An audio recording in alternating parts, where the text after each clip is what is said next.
নমস্কার বন্ধুরা, Shilpi's tasty food রেসিপিতে সবাইকে স্বাগত। আজকে কচু চিংড়ি দিয়ে দারুণ টেস্টি কুমড়ো পাতার ভর্তা রেসিপি আপনাদের সাথে শেয়ার করছি।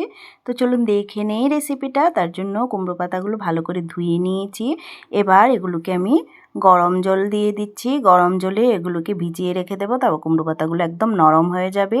এগুলো ভিজিয়ে সাইডে রেখে একটা কড়াই বসিয়ে চুলায়, তার মধ্যে তেল দিয়ে দিলাম। তেলটা গরম হয়ে গেলে তার মধ্যে পেঁয়াজ কুচি দিয়ে দিলাম।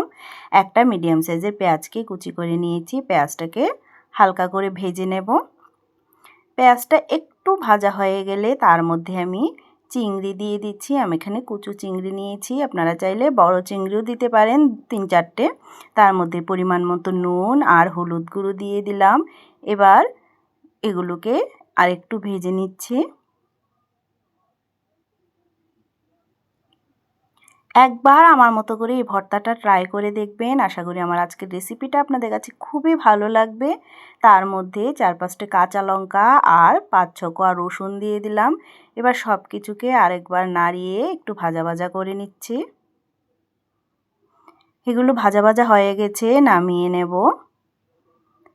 এগুলি নামিয়ে রেখে দিয়ে কুমড়ো পাতাগুলো নিয়ে নিলাম। এবার এগুলি জল থেকে উঠিয়ে নিচ্ছি।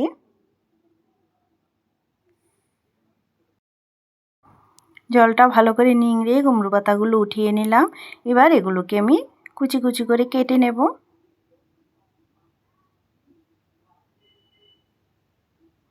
কুমড়ো পাতাগুলো কুচি কুচি করে কেটে নিলাম। এবার একটা মিক্সিং জার নিয়ে কুমড়ো পাতাগুলো নিয়ে নিচ্ছি। তার মধ্যে যে পেঁয়াজ আর কুচু চিংড়িগুলো ভেজে রেখেছিলাম এগুলোকেও নিয়ে নিচ্ছি।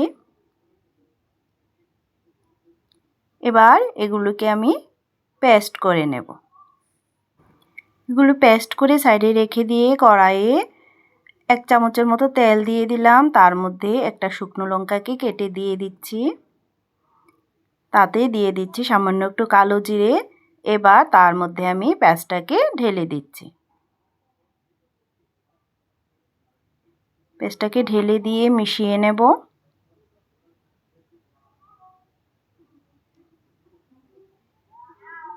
পেঁয়াজটাকে মিশিয়ে নিয়ে তার মধ্যে সামান্য পরিমাণ নুন আর হলুদ গুঁড়ো দিয়ে দিচ্ছি।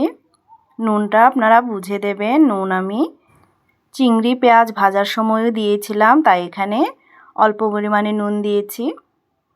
এবার এটাকে নাড়তে নাড়তে একদম ড্রাই করে নেব। 2 থেকে 3 মিনিট টাইম লাগবে এটা রেডি হতে। দেখুন এটা একদম ড্রাই হয়ে গেছে, রেডি হয়ে গেছে আমাদের কচু চিংড়ি দিয়ে কুমড়ো পাতার বাটা। এবার নামিয়ে সার্ভ করে দিচ্ছি। তো আমার আজকের রেসিপিটা যদি আপনাদের কাছে ভালো লেগে থাকে তাহলে ভিডিওটিতে একটা লাইক করবেন। নতুন বন্ধুদের কাছে চ্যানেলটা সাবস্ক্রাইব করার অনুরোধ রইল। দেখা হচ্ছে নেক্সট ভিডিওতে। সবাইকে ধন্যবাদ।